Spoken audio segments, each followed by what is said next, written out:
피겨스케이팅은 선수 생명이 짧아 보통 20대 초반에 은퇴를 결정한다. 우리나라는 김연아의 현역 연장한 이후로 광민정, 박소연, 김혜진 등이 대학교에 진학해도 선수 생활을 이어가는 케이스가 종종 나왔다. 그러나 대학교 졸업 후 선수 생활을 이어온 사례는 거의 없었다. 그런데 피겨스케이팅을 정말 사랑하는 최다빈은 대학교 졸업 후 대학원을 재학하는 지금까지도 현역 생활을 하여 대한민국 최장수 피겨 현역 선수 타이틀을 거머쥐었다. 컨시퀸으로 알려진 최다빈을 한번 알아보자.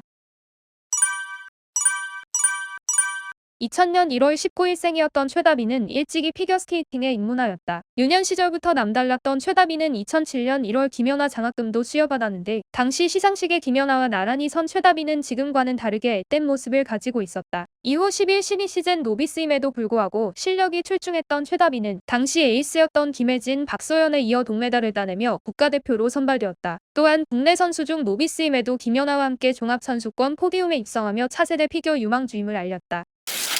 주니어 무대에 데뷔한 최다빈은 준수한 경기력으로 그랑프리 시리즈에 참가하였고 2시즌 연속 주니어 세계선수권대회 탑10을 기록하며 주니어 세계선수권대회 출전권 2장을 꾸준하게 따왔다. 그리고 만 15세가 된 최다빈은 다소 점수가 부족하여 시니어 데뷔를 할 수 없었고 주니어 무대에 1년 잔류를 선택할 수밖에 없었다. 주니어 3년차가 된 최다빈은 그동안의 내공을 활용하여 주니어 그랑프리 2대회 연속 메달을 획득했다. 또한 국내에서 펼쳐진 2015 피겨 랭킹 대회에서 당시 시니어였던 박소연을 제치고 우승을 차지했다. 국내 2개 대회에서 포디움에 들었던 최다빈은 4대6 선수권 대회와 세계선수권 대회 출전권을 획득했다. 첫 출전한 4대6 선수권 대회에서 총점 173점으로 최종 순위 8위를 기록하며 시니어로 출전한 첫 메이저 대회 탑10을 기록했다. 연이어 감기에 걸린 상태로 출전한 세계선수권 대회에서는 4대6 선수권보다 다소 부진한 모습을 보여주며 14위로 시즌을 마무리했다. 본격적으로 시니어 그랑프리 무대에 데뷔한 최다빈은 주춤하는 모습을 보이며 흔들리는 모습을 보였다. 그러나 진짜 큰 경기에 강했던 최다빈은 평창에서 열렸던 2017 4대6 선수권에서 개인 최고 기록을 갱신하며 종합 5위에 올랐다. 최다빈은 주어진 밥상을 얻지 않는 컨시퀸으로 알려지게 된 전설의 경기에 참여하게 된다. 당시 박소연의 기권으로 출전한 2017 삿포로 동계 아시안게임에 참가하여 쇼트프리에서 중클린으로 완벽한 경기를 선보였고 슈트 61점 프리 126점 총점 187점으로 우승을 차지했다. 최다빈의 컨시로 한국 선수 최초 동계 아시안게임 금메달이라는 값진 성과를 만들었다. 또한 김나연 대신 출전한 세계선수권 대회에서 쇼트프리 올클린을 하며 최고의 무대를 선보였다. 당시 세계선수권 대회에서 클린을 한 사람은 최다빈과 메드베데밖에 없었기에 최다빈이 얼마나 정신력이 강하며 컨시 끝판왕인지 잘 알 수 있다. 슈트 62점 프리 128점을 획득한 최다빈은 총점 191점으로 최종 순위 10위를 기록함과 동시에 개인 최고 기록을 갱신하며 자국에서 열리는 올림픽 여자 싱글 종목 출전권 2장을 획득했다.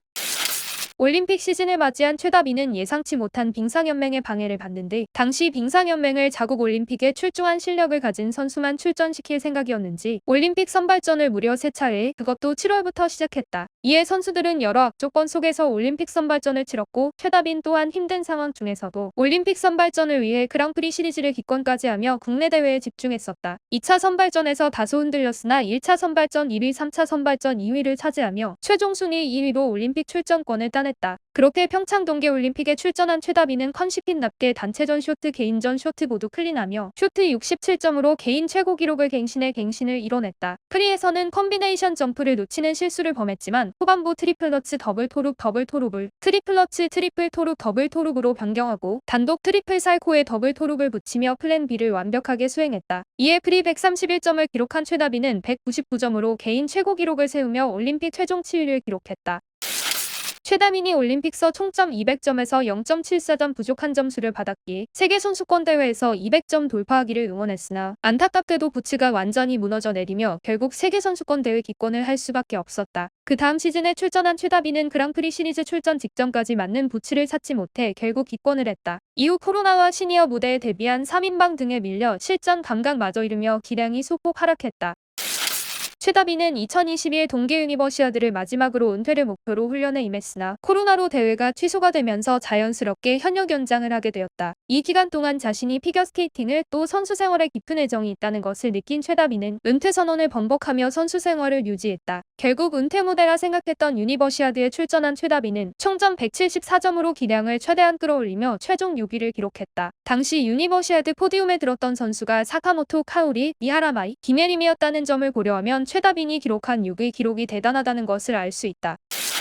최다빈은 자신의 브이로그를 통해 이번 시즌 프로그램업과 스텝 등을 공개하며 현역 연장 의지를 강하게 선보였다. 또래 선수는커녕 전성기 시절보다 하락된 기량으로 동기부여가 되지 않을 수도 있는데 끝까지 현역 연장 의지를 밝히니 너무나도 반갑다. 기회가 주어진다면 최다빈이 전성기 시절 구사했던 점프 구성으로 국제무대에서 클린 경기를 펼치는 것을 보고 싶다. 최다빈은 컨시틴에 걸맞게 안정적인 경기 운영을 보여주며 팬들에게 많은 감동을 전해줬다. 은퇴를 선언해도 이상하지 않을 현 시점에서 현역의 모습을 보여주니 너무나도 고마울 뿐이다. 언제까지일지 모르겠지만 개인적인 바람으로는 그가 가능한 올해 빙판 위의 선수로 있기를 조심스레 바라본다. 오랜 기간 현역 선수로 후배들에게 좋은 선례를 남기고 있는 최다빈의 23-24 시즌이 조금 더 높고 화려하게 도약하기를 응원한다. 오늘의 이슈를 살펴본 당신의 생각은 어떠한가요?